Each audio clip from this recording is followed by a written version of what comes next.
Hello everyone, vidonko.com ওয়েবসাইটে তোমাদের সবাইকে স্বাগত জানাই। আমি সৌরভ দে, তোমাদের ম্যাথ টিউটর। এখানে তোমাদের সঙ্গে যে প্রশ্নটি নিয়ে আলোচনা করব, দেখো আমাদের অলরেডি এখানে সীমার একটা ফর্মুলা দেওয়া আছে যে limit x tends to 0 1 plus x whole to the power 1/x এর মান প্রশ্ন অনুযায়ী দেওয়া আছে। তো আমাদেরকে এই অংশটা প্রমাণ করতে হবে।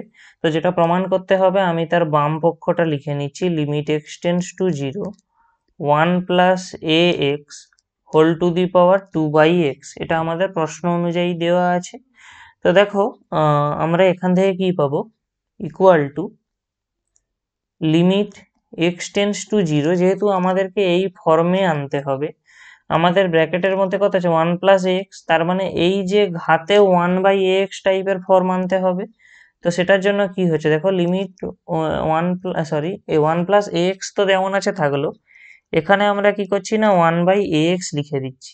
তাহলে এখানে যেহেতু 1/ax লিখেছি, তাহলে এটাকে ব্যালেন্স করার জন্য 2a দিয়ে গুণ করতে হবে। তাহলেই তো দেখো আমরা এই গুণটা করে এখানে যে অংশটা রয়েছে, এখানে গুণ করে আমরা তাহলে এখানে 2/x পাবো। তো আমাদের একই অংশ থাকবে, কোনো চেঞ্জ এখানে হবে না, সেই কারণে আমরা এটা লিখতে পারি।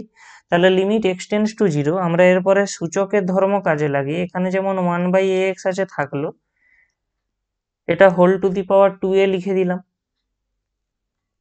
এরপরে কি করছি, দেখো লিমিটটাকে ব্র্যাকেটের মধ্যে নিয়ে নিচ্ছি, তাহলে আমরা পেয়ে যাচ্ছি limit x tends to 0 1 plus x whole to the power 1/x, আর এর হোল টু দি পাওয়ারে আমরা পেয়ে যাচ্ছি 2a।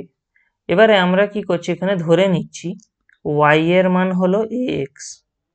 দেখো যখন x এর মানটা 0-তে অ্যাপ্রোচ করবে, স্বাভাবিকভাবেই ax ও 0-র দিকেই অ্যাপ্রোচ করবে। আর ax 0-তে অ্যাপ্রোচ করা মানে কি y 0-তে অ্যাপ্রোচ করবে, কারণ ax এর মান y এর সঙ্গে সমান।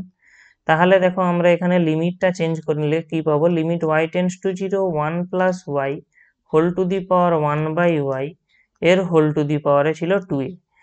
আর এই অংশটার ভ্যালু আমাদের প্রশ্ন অনুযায়ী দেওয়া আছে, তাহলে আমরা পেয়ে যাবো কত, টু দি পাওয়ার 2a। আর এটাই আমাদের দেখো ডান দিকে প্রমাণ করতে দেওয়া ছিল, ডান পক্ষে। তো আমাদের যেটা প্রমাণ করতে দেওয়া ছিল কমপ্লিট হয়ে গেল। vidonko.com ওয়েবসাইটে এই ম্যাথটি দেখার জন্য অসংখ্য ধন্যবাদ জানাই। এরকমই নানা প্রশ্ন ও তাদের সমাধানের জন্য আমাদের ওয়েবসাইটটি ভিজিট করো।